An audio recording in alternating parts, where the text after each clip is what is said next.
This is Charlene Burke with Grow Because You Know. That's www.growbecauseyouknow.com. Welcome, everybody, to Morning Mindset Cafe, where we read a few pages of Napoleon Hill's Think and Grow Rich.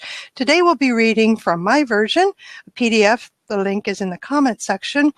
And there's pages 227 to 231, the 6 basic fears. Today we'll end up focusing a bit on poverty. Let's get started, shall we? Chapter 15, How to Outwit the 6 Ghosts of Fear. Take inventory of yourself as you read this closing chapter and find out how many of the ghosts are standing in your way.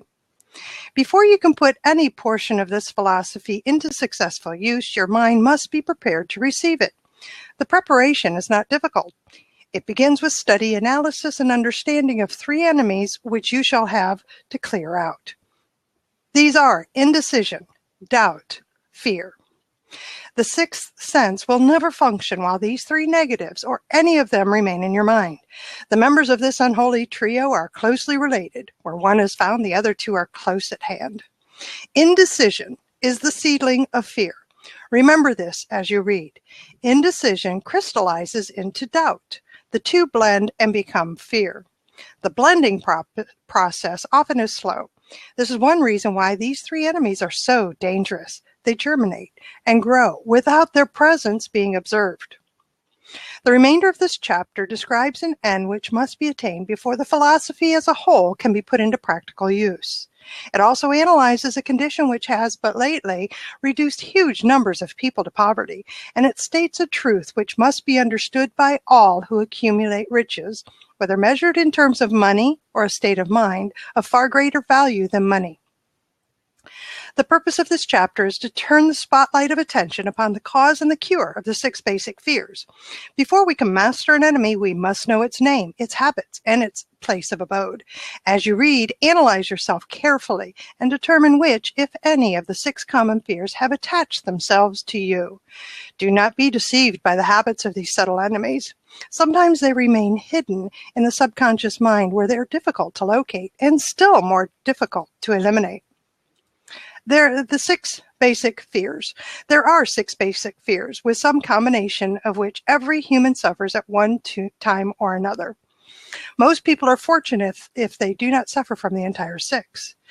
Named in the order of their most common appearance, they are the fear of poverty, the fear of criticism, the fear of ill health, at the bottom of most of one's worries, the fear of loss of love of someone, the fear of old age, the fear of death. All other fears are of minor importance. They can be grouped under these 6 headings.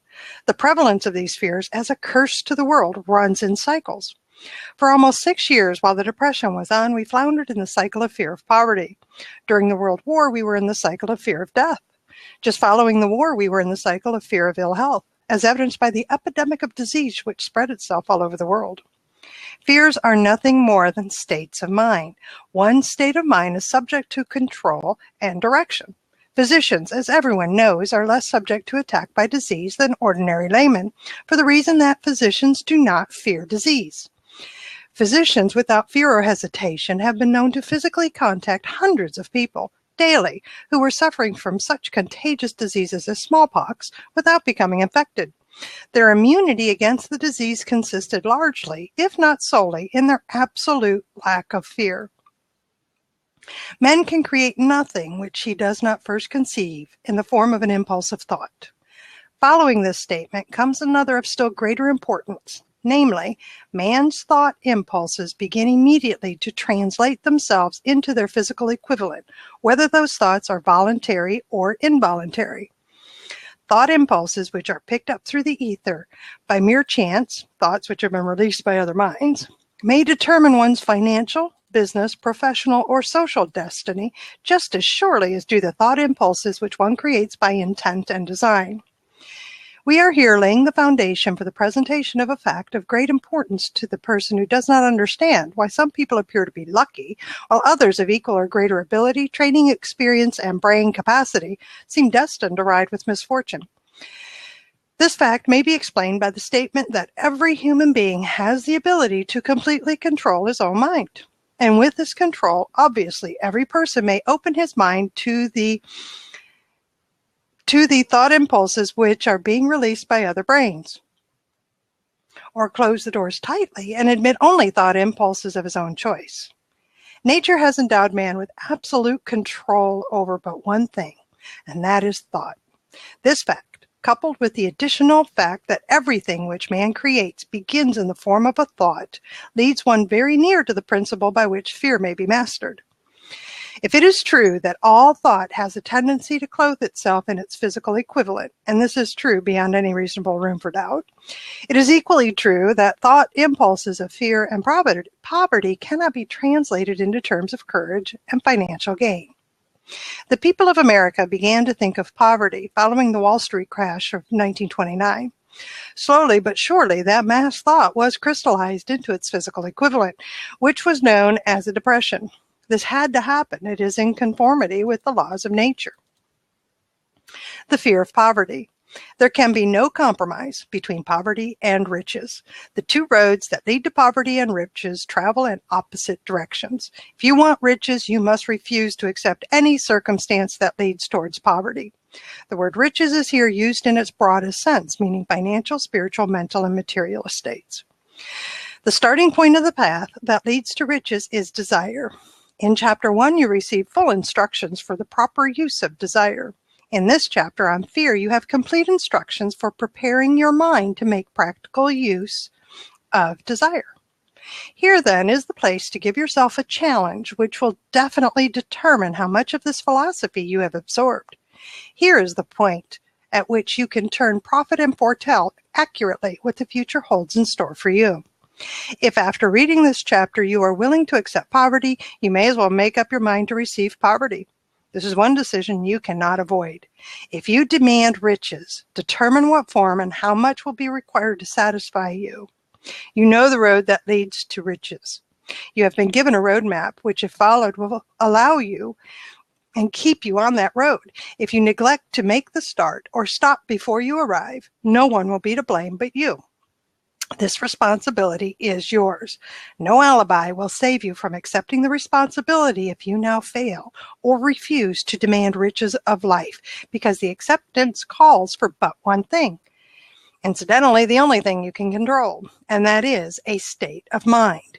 A state of mind is something that one assumes. It cannot be purchased, it must be created. Fear of poverty is a state of mind, nothing else, but it is sufficient to destroy one's chances of achievement in any undertaking, a truth which became painfully evident during the Depression. This fear paralyzes the faculty of reason, destroys the faculty of imagination, kills off self-reliance, undermines enthusiasm, discourages initiative, leads to uncertainty of purpose, encourages procrastination, wipes out enthusiasm, and makes self-control an impossibility. It takes the charm from one's personality, destroys the possibility of accurate thinking, diverts concentration of effort.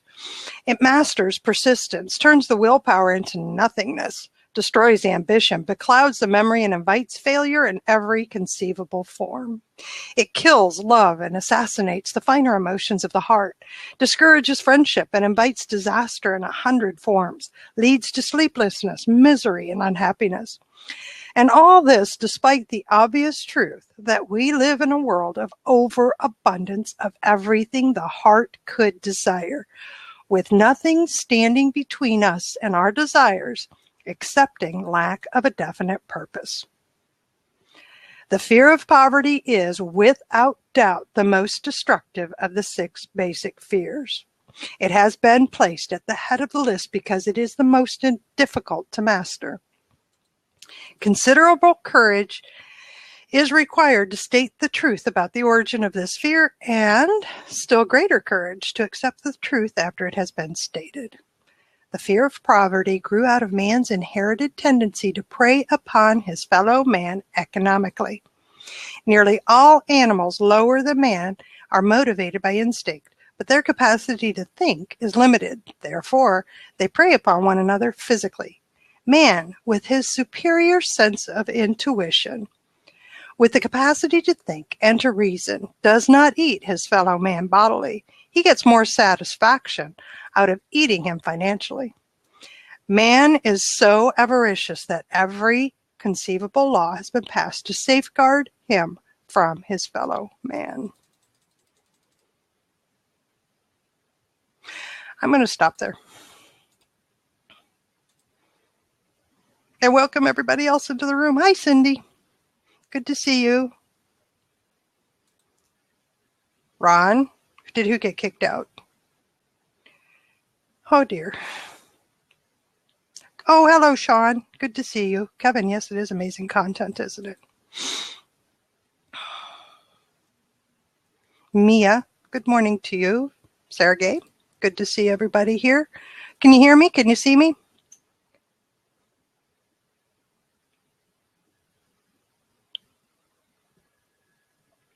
Oh, goodness. Oh, it was on you, Ron. Okay, glad you're back. Yes, thank you. Good morning, everybody. Thank you. I feel better now. So happy to be here. Room is open. Let's talk about that fear of poverty. Yes, I know fear is not real, John. Oh my gosh. This, crap. You know why I say that? Because I saw myself in a couple of these. It's like, well, no wonder I'm struggling with some things. Oy, still in there. Gosh darn it. Gosh darn it.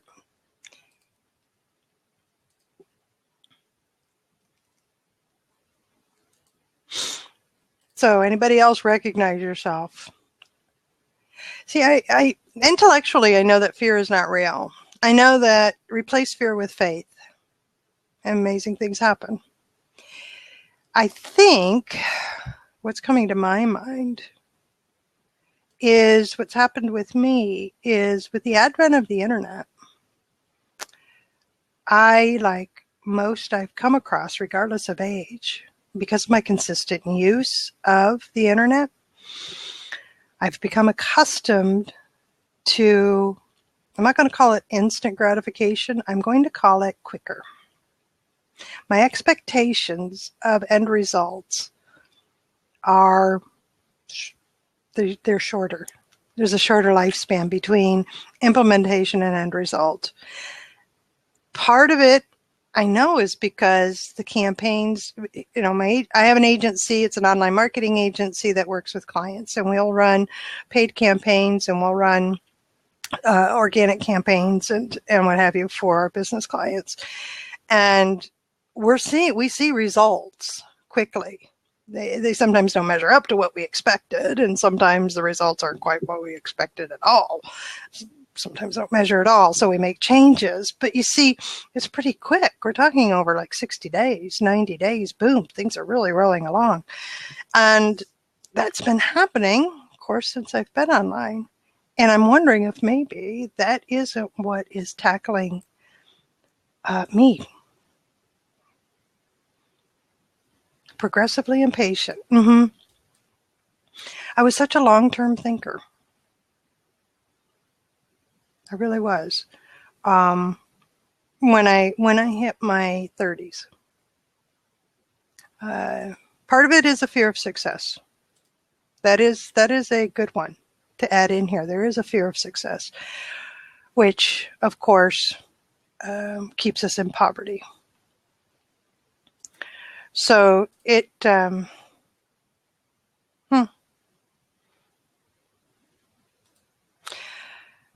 yes, Matt, thank you.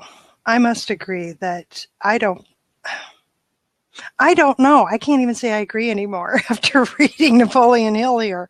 I don't know. There was a time I would have wholeheartedly agreed with you and said, ultimately, we can't defeat fear. We just need to turn toward it and point it out and let it not master us.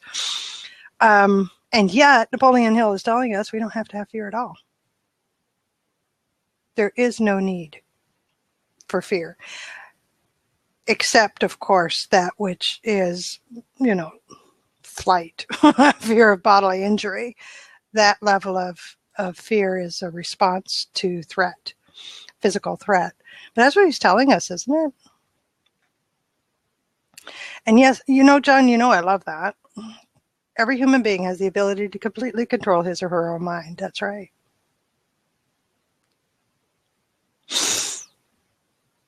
Oh, yeah. People do ask, how can you be afraid of success? All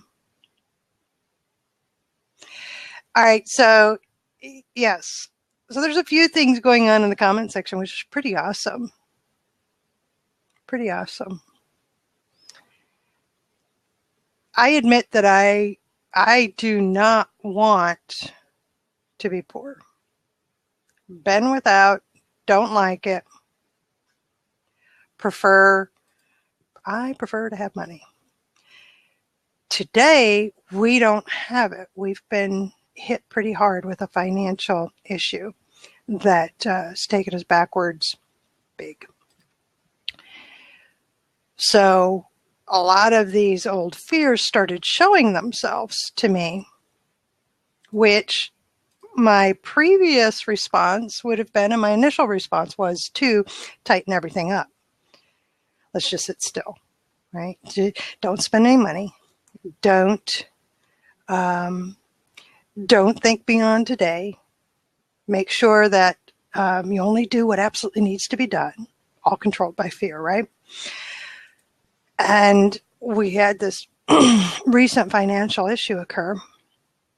And I thought about that. Literally, I thought about that and said, that's how I would have reacted. But I'm not going to right now. I will continue doing what I've been doing, which is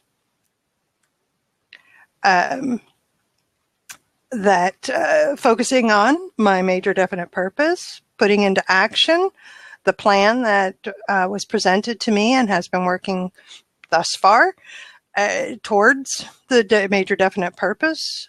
Short-term and long-term goals are in there. Keep working with people.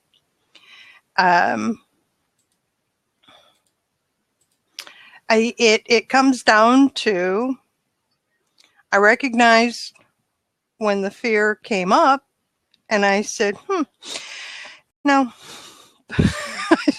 no, because what I've done before, it doesn't work. And I want to do what works. And what works is to recognize that it's there and move past it. So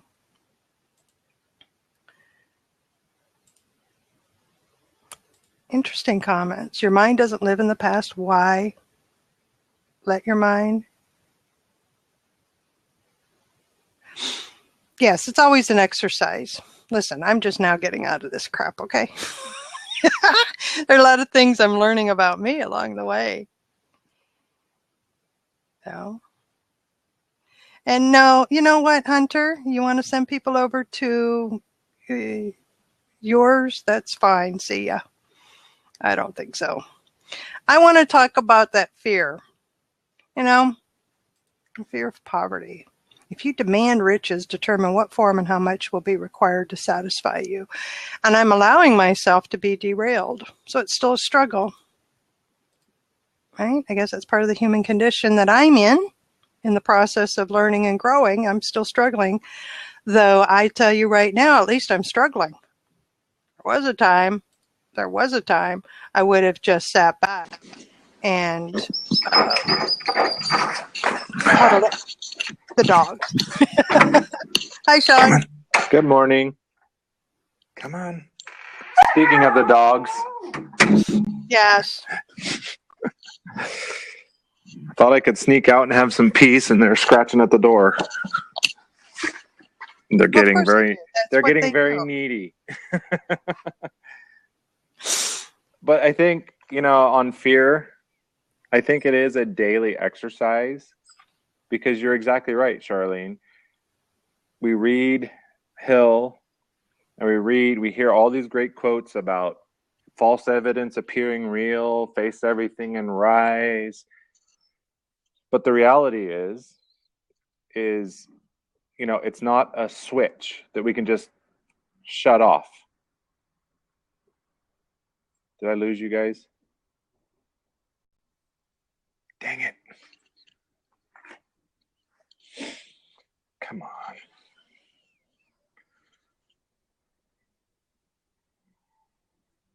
I'm good. We lost Charlene.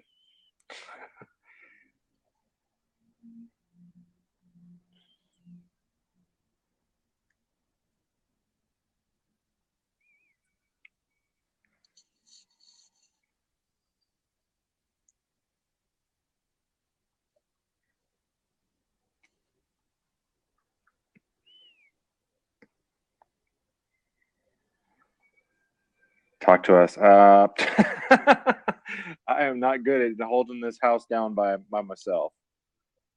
Hey, Omar. Yeah, fear is not it's not a switch that we can just switch off.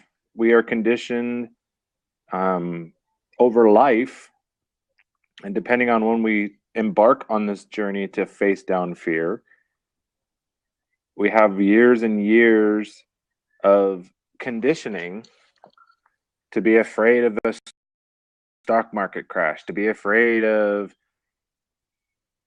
the dollar weakening, of people breaking into our house, and I think a lot of it is suffer is desire, but I think the key is what we desire. If we desire fear, I think you're exactly right, Matt. We need to, we become what we repeat in our mind, what thoughts we dwell on. So if we're constantly operating in fear, it becomes a self-fulfilling prophecy that their fears become true.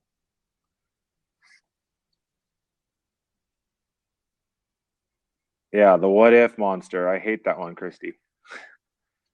I'm fighting one of those right now. I'm back. Hey. Continue. It's my turn now to have absolutely no internet connection. Yeah, I was like, did I freeze? And everybody's like, nope, you're good, keep going. Yeah, I know, it's usually Sean. All right, I got to make one of you, Sean, Matt. You're gonna have to leave. Sean, I'm gonna make you a host. No, Christy, because Sean, you might drop out. Can you hang out with us for a while, Christy? Yes, I can. It's just a matter of keeping the room open. That's all. All right, you two, go ahead.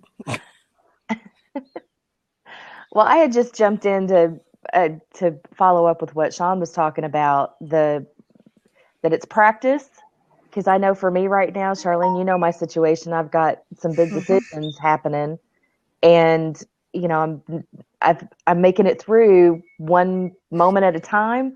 But now I'm at a decision of, do I just jump the cliff, or do I keep going with this transition and kind of phase it?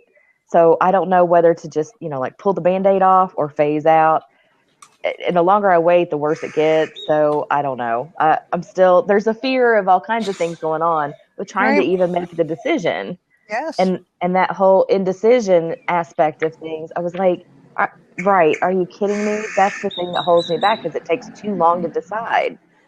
Right. And they say, a lot of the greats, Robbins, I believe Hill says it, and I've been seeing it a lot lately, and I'm in a similar boat to you, Christy. I'm like, I have this decision, and I'm evaluating, and the fear comes up, and the what ifs come up, and I vacillate. It's like, okay, there's all these positives, there's all this, okay, this could happen, and this could happen, and that's good, and that's great, and but what if this, or what if that? And so I sit and go, I'm not ready to pull the trigger. But all the experts, all the gurus, the people that have been there, that are seeing success, is saying success comes in quick decisions.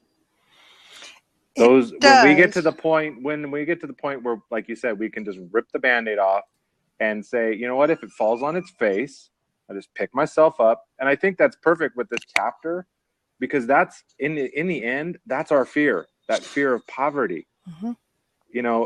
I saw one of the comments that said, we fear success because if we get success and we start having all that we desire, and then one day we start to become afraid that we're going to lose it all. That's the fear we need to lose. We can't be afraid of losing it all. You're right. But it's a very real fear. Chuck just pointed out the reminder that having been there is part of the struggle. It's what immediately pops up are the images of what it was like the last time I made a bad decision. That's where it's the consciousness of saying, that's why I'm saying I'm doing it differently this time. part of the financial issue, it was a bad decision. That's part of it. And then there's other things. Hello, Kevin. Welcome. Up, can't hear you. No audio, Kevin. No audio. I'm sure you're saying something wonderful. Okay. I have no doubt it's absolutely wonderful stuff. Yes. So, refresh, try again. So what I've been doing is that instead of getting caught up in the emotion, I recognize it. I recognize that what I'm doing, this is not the same thing as what happened before. Where it is that if I make another bad decision, I'm going to end up here again. It seems to happen a lot. Why does that happen? And then I get caught up in all that. This is different. I'm doing things differently, therefore the outcome is going to be different. I'm approaching it differently, therefore the outcome is going to be different. And I have proof of that when I look back on those decisions that were good decisions. But I only know they were good decisions because the outcome was what I had hoped for or was better than what I had hoped for. So I still got to do it anyway. That's really what it comes down to me. I still got to do it anyway. And I can tell you this, that in spite of all that, when I started my business and then when I made a change in 2014, the fear that I had in 2014 wasn't nearly as intense as it was in 2008 when I first started the business. And I think it's because I'd proven to myself that I can do things that I really did believe at one time were not possible for me to do. And so having done that gave me perspective. You can call it confidence, you can call it whatever, but to be able to do things that I actually thought at one time were just not possible. So what I'm trying to do now is, and what I am doing, the difference is what I am doing now is I'm continuing on the path that I set forth. I'm continuing my major definite purpose. We're not spending as much because we don't have anything to spend. So back to life. All right, move on. And of course, my old favorite, which is it's been worse. And it has been. It has been. So that's what I'm battling it with right now. So go ahead, Christy. Well, part of me is that I know I've kind of been in this spot before and I don't want to make the same bad decision, right? I don't want to take too long to jump because I'm going to be jumping the cliff anyway. It's a matter of walking to the edge or just jumping. Just jump. Right. So that's where I am, and I just. But is it the same bad decision? So that's what I'm talking about. What got us where we are today, right now, is it is a combination of a bad decision and other people. It's a combination, partly. And getting us out of that is still the same effort is being put forth, the same action,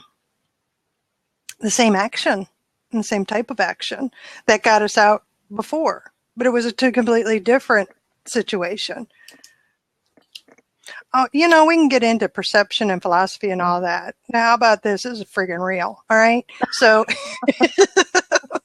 I can resist. This is freaking real.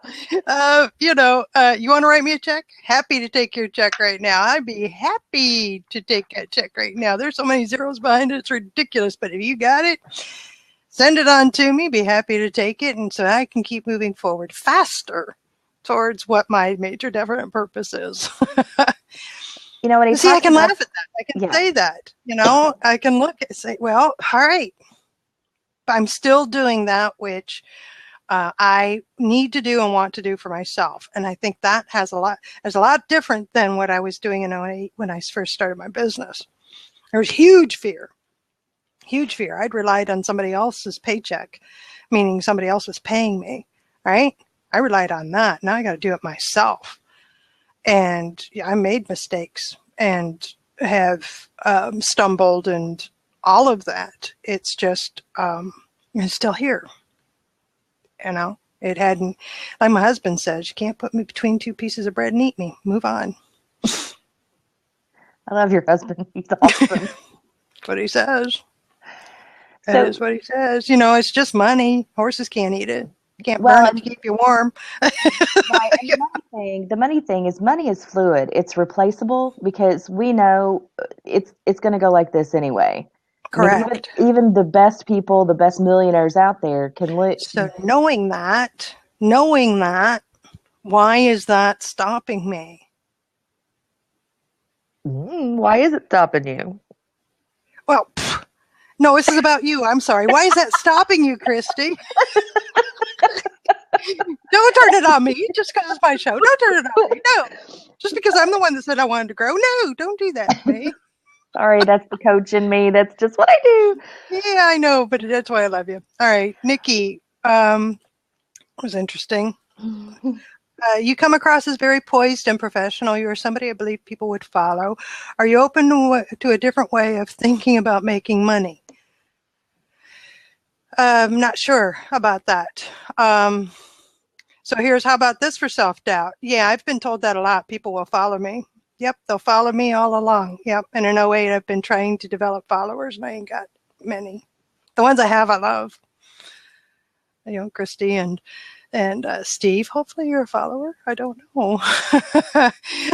Chuck, Brian, Omar, and others. But don't know. I'll tell you what I'm open to.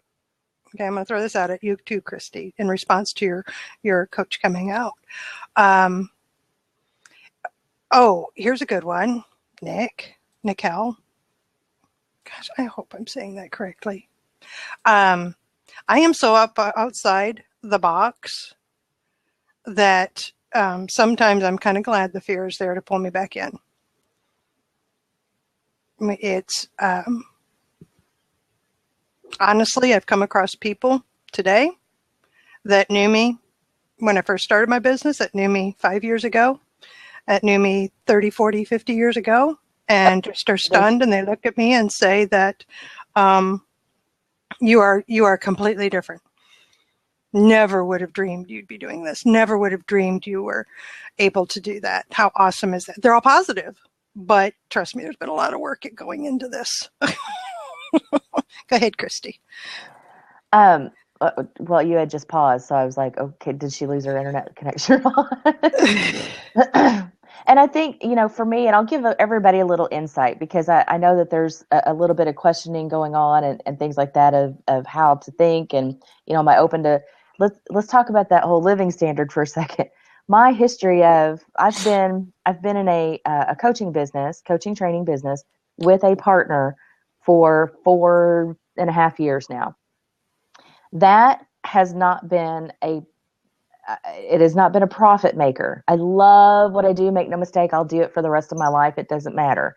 So I'm in a position now where I'm going to be leaving that partnership to do something a little different and reinvent and then relaunch, so that I'm under my own business model and so on and so forth. So I've got that coming up in the future. What I did to even get to this place was that I did lower my living standards so that I can live on this much and you're doing a fine job of it. Get you out of there. And I don't need this much to go to nothing.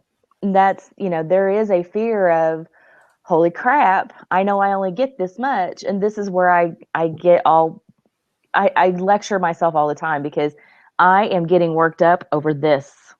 This is it. That's all I'm getting worked up over. Should I say that to you so you hear it from somebody else? It's this, not even worth a pinky. It's this, right? Does it help to hear it from somebody else? Not really, because I lecture myself all day. So my fear is no longer wrapped so much into the money. Yes, I think I can make everything work. I think it's going to work out okay. I'm getting enough support system, enough people are coming online, that kind of stuff, to what I'm trying to do for them and my own future. That's all good. in the process of this, so my big decision of my fear is what is this going to do to the people around me? How is this going to affect other people by my jumping off the cliff? That's been my big, because I don't like to intentionally cause chaos. My gift is to come into chaos and create some order. I don't like to cause chaos. So that's where my fear specifically has been lately, is I don't want to do that to people. And my response to that is intellectually, when did I become responsible for somebody else's feelings? Dang it, Charlene. That's yeah. If I am, and my self-talk, when, because trust me, you know, I've been there, where it's like, oh my God, I'm going to have to talk to so-and-so. I'm going to have to tell them this. I'm perceiving it as a horrifying thing, right? I'm perceiving it as a break. I'm perceiving it as just a real ick. You know, and this includes telling people you didn't get the job. You're not going to be promoted. You are not going to get the money that we had hoped you were going to get. And it's all well and good to say it's all business and just, but I'm doing it. So therefore it becomes personal, right? So what I do in my self-talk is that I have to remember that you are who you are. And I need to do this. This is something that I need to do. There's a way I can do it so that my actions and my talk is what I'm okay with. I have done my best to put it in a way so that there's no finger pointing, there's no intention to hurt. The intention is for me to grow, or what I see as the best overall. And it helps me to be in that mindset when I approach somebody that I think that I'm telling myself, you're going to be all hurt. Everything's going to go crazy. Because if it does go crazy, it wasn't because I caused it to go crazy. That was not my intention. And I did everything I could, according to who I am and the values that I have, to keep the crazy from happening. Still happens. And I feel bad a little bit, but I still come back to, you know what? I didn't go in intentionally to cause the crazy. I didn't go in intentionally to hurt you. I went in with the idea and the thought and the intention of, this is the better way to go. This is where I have to go. It doesn't mean that I don't hurt and that I don't get kind of icked and you know that, but it reduces it, and it makes it, for me, it makes it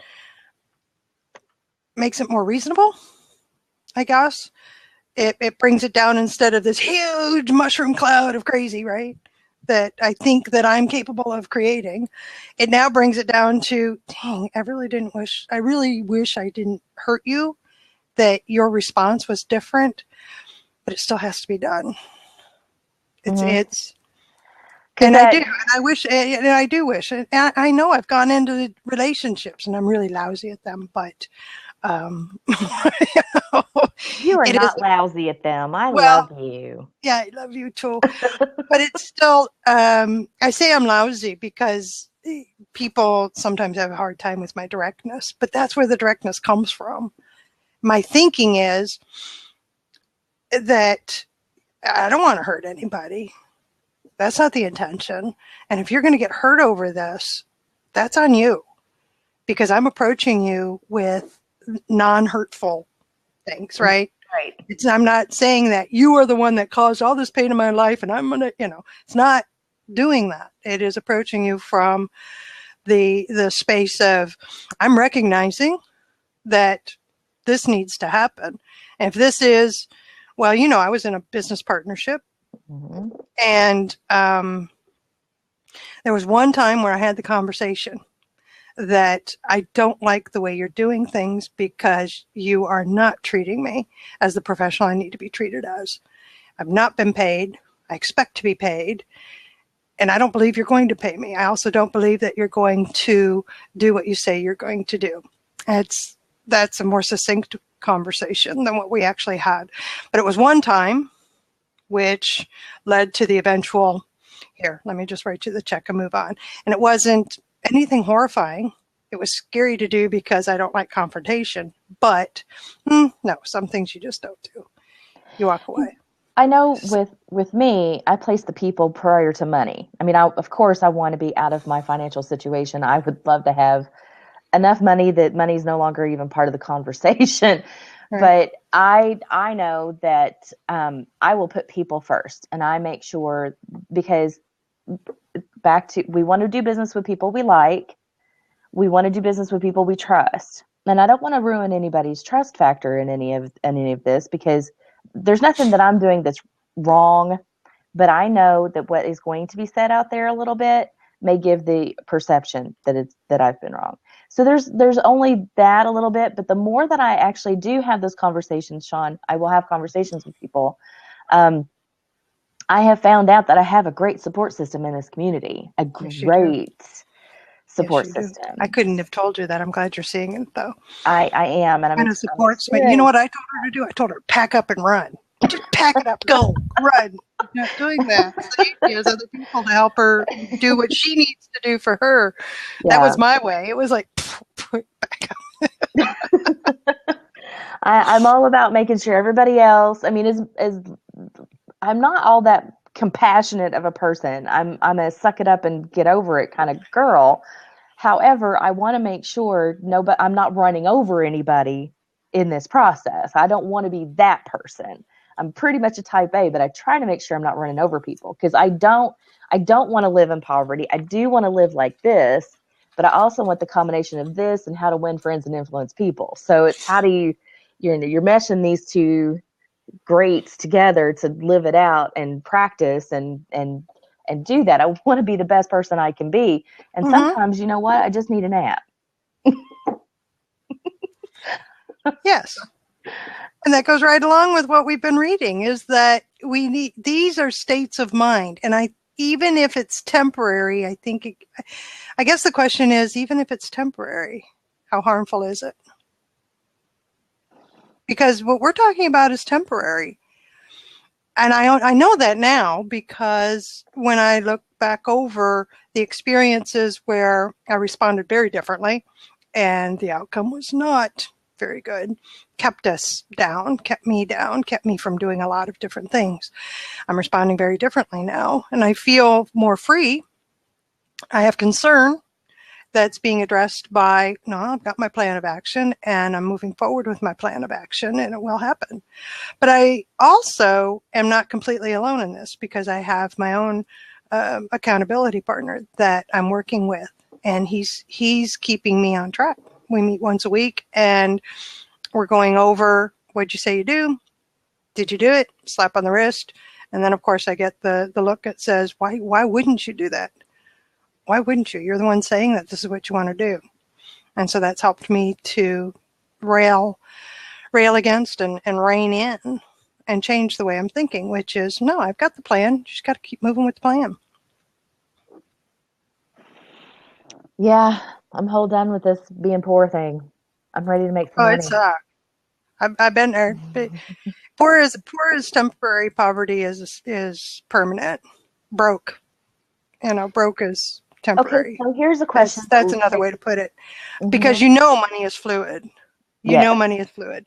You know that people have money because you've seen them, right? They have access.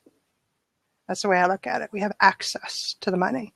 So why am I not accessing it? I am, because I got notifications today of payments that were made. I'm like, oh, yay. Right. Sean puts down there, poverty is a state of mind, as Hill has told us. So I'm curious as to all of those who have money in the bank and still think of it's not enough being in a state of poverty. So that was me. It was a state of lack. And I had plenty of money in the bank. I mean, plenty. There was a time I could have written a check. Okay, Sean. There was a time I could have written a check without a problem to cover the multiple zeros behind the issue we have now. It's not there now, but there was a time that it was there, and I actually did write checks like that when we had the issue with the house in Indianapolis. you know. I mean, I wrote out checks that totaled up. I cashed in over $72,000 to pay for the rebuild of a house. You know, so I know it's there and I know it's possible. Where I'm coming out of is time after time after time after time again. Well, okay, we did that. That's all right. We'll rebuild. Crap, got medical bills now. All right, write the checks. We got the money. Okay. So it's a constant flow. We can bring it in and then, all right, there it is. It's gone. So what I haven't experienced yet in the past 15 years, which I've been struggling with, is the freedom that comes with having that kind of money. That's where I've been struggling and why I'm so grateful everybody's joining us here, is because it's changing a state. It's changing my way of looking at it, that it isn't a pile that's here to wait for the next tragedy so I can write the check. That's been my experience with money.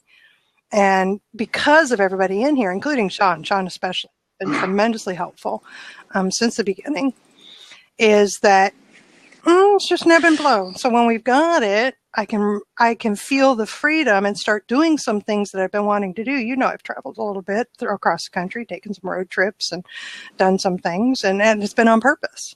Make use of, we've got this, you know. So just putting that out there. Yes, he does. Don't ask where he is. Don't tell the guards. And guess what? Mindset success coach. Mindset success. I'm sorry, Sean. You pick the weirdest places to go. I don't pick them though, Charlene. It's like I try to do this and my internet's wonky, so I turn this way so I can get. You know, it's like when we grew up. You know, and you had the tinfoil and the TV antenna. And and sometimes you had to become the you are the antenna. Don't move. No, don't move. Don't. It's perfect. I know, Mikhail. I told him that first time he went outside. I'm Wi-Fi, died. you know? Where's the good connection? Oh, my Lord. Which prison are you in, my friend?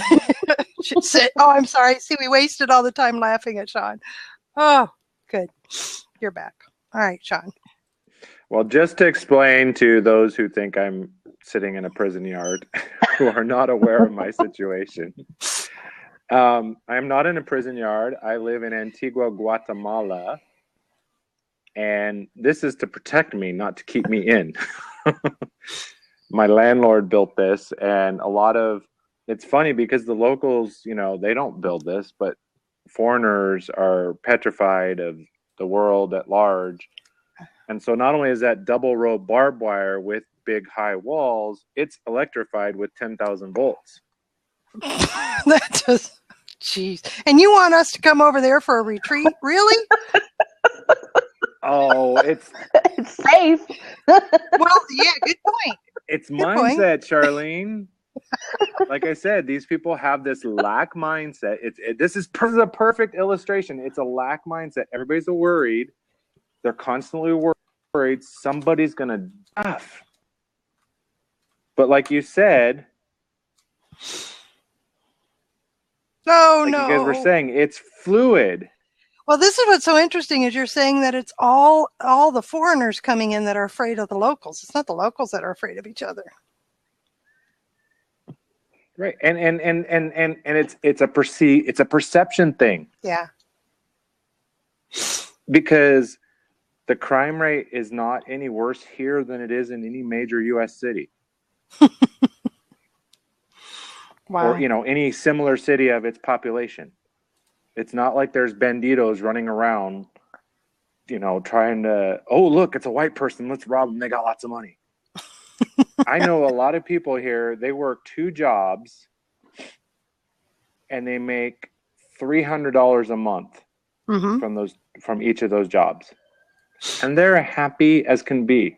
They have joy. They take care of their family. They work their tail off. My housekeeper comes and she asks she's here for, let's see, 10, 11, 12, 1, 4 hours.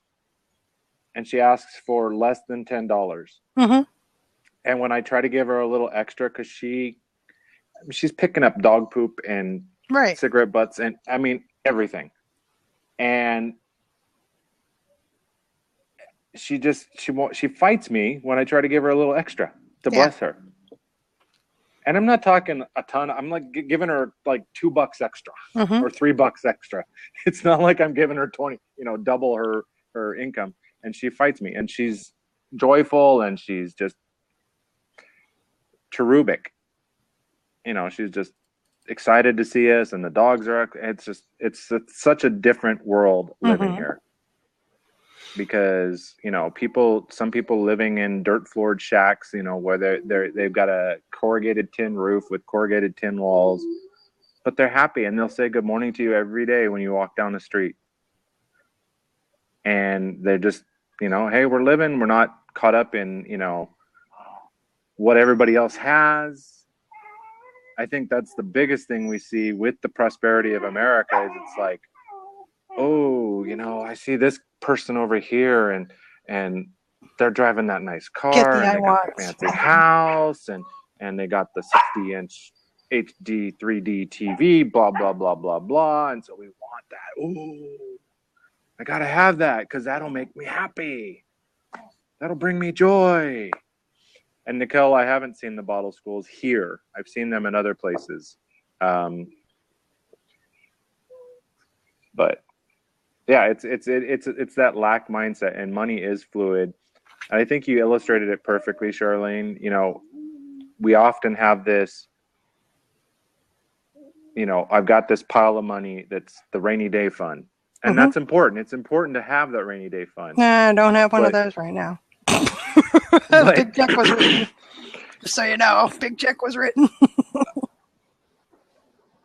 Right. And I'm looking at my rainy day fund and it's like, okay, it's getting kind of low. Need to do something. Yeah. And well, mine happened quickly. So, there was something that happened. Got to take care of it now. Boom. Write the check. As it often does. Yes. And at the same time saying, well, thank goodness we had this bit in here to stave off any worse occurrences. And I went right back to, it's on my wall. My major definite purpose is on the wall. How much money I want to have by a particular date. I know it's going to happen because I'm doing the things to make it happen. I'm doing that.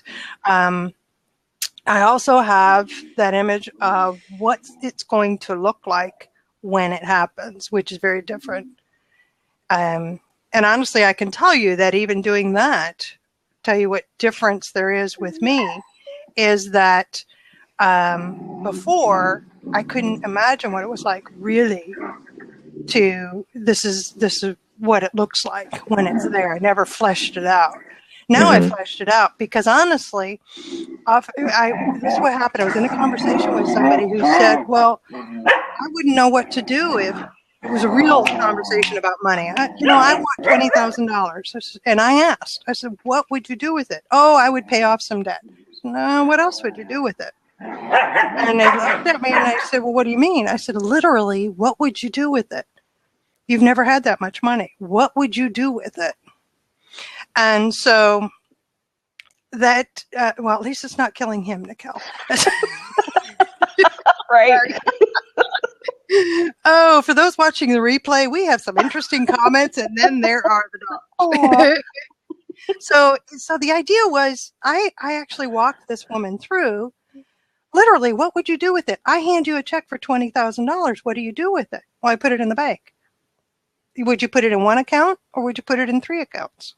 Well, why would I put it in more than one account? So that started the conversation, and all of a sudden it became very real to her. I could actually have $20,000. Like, yeah, because now you know what you would do with it. Before, it was just it would come in and then it'd go out right away. So what I was teaching her was the same thing that I've learned over the years, which is plan for when the money comes. So you make the decision ahead of time. So that's one of the things that I teach in life skills. Make your decision ahead of time so that when the occurrence happens, you don't sit there and panic. I know it sounds really good. And I'm already thinking to myself, shit, Charlene, why aren't you doing that now? But, you know, I mean, I'm human. All right. So that's why you're here, people, is to help me get there. So there is a sentence back in the before Hill starts talking about the most destructive fear. A state of mind is something that one assumes it cannot be purchased; it must be created. Mm-hmm. And so, you know, when we talk about these different states of mind, and fear being one of them, that we are constantly creating a state of mind. Correct. And so as an artist creates, sometimes it just kind of comes out of intuition, you know, what's our gut feeling. But it, like you said, Charlene, decide what you're going to do with that $20,000, and then it becomes real. It's a real plan of action. Same thing for our state of mind. Plan for X, Y, Z, and once it happens, then it's already set. I mean, that's one of the things that I did going through this life-changing situation that I'm currently in. I had done due diligence to prep myself of when this happens across the table. Which is why you didn't just pack up and run. I know. I know, but I'm like that She's not in any racehorse in the danger starting gate. I am so chomping at the bit. I'm trying to bust out really like now. And I don't know whether to take my time to bust out or just bust. You know what's going to end up happening? You and I are going to bust out together. Yay! That's it. Just we're going to warn everybody now. Just, you know, welcome to my world. Christy's part of my inner circle, and she is in. You guys were here with me yesterday. Those of you that were with me yesterday, and I told you I went through the exercise that Napoleon Hill did of writing out those people that I admire, what I admire about them. There's her name. Right I didn't make it yesterday. Thank you. You're welcome. And there's a group of people that I tap into. You're part of my committee that comes up in my head, and all of that. So I'm just telling you now. I think it's going to happen. We're going to bust out together. Watch out, world. I agree. So anyway, I'm sorry for interrupting. But I love the idea that we are constantly creating our state of mind. And because we are creating, part of being able to create is there are no mistakes. As an artist does not make mistakes. We can mold and transform. It is its own fluid process, that state of creation. Or Sean always tells me it is feedback. Like a feedback loop? Yeah. Yeah, look at it as feedback. It's not failure. It's not a mistake. It happened. It's an instance. Look at it. Learn from it. Look at it as feedback from activity. Mm-hmm. Yeah, see, and I don't remember. I shared one on Facebook that I think nailed it. And I don't remember. It was like Dr. Wayne Dyer or some quote, but it was something about, and it fit with what we're saying. Failure. There's no failure. There's only feedback. As Hill called it, he keeps saying temporary defeat. Yes. Failure is giving up, like throwing in a towel, saying, I've run against the wall too many times. I'm not doing it. I'm not pressing forward. I'm just going to. But persistence has to be a part of this. So persistence and resilience, actually. Right. Because the inclination is, you know what? I'm just going to, you see it all the time. I'm just going to go back and get a normal job. I'm going to go back to the old way of comfort, and I don't have to worry about it, and I don't have to think about it, and I don't have to, I may not have that big bank account that I want, but it happens over and over and over. You know, people give up. That's failure, is when we give up. You know, trying something in our business that flops, that's not a failure. It's a learning lesson. We make adjustments and I just paid tuition. We press on. I just I'm paying tuition. I'm learning. Right.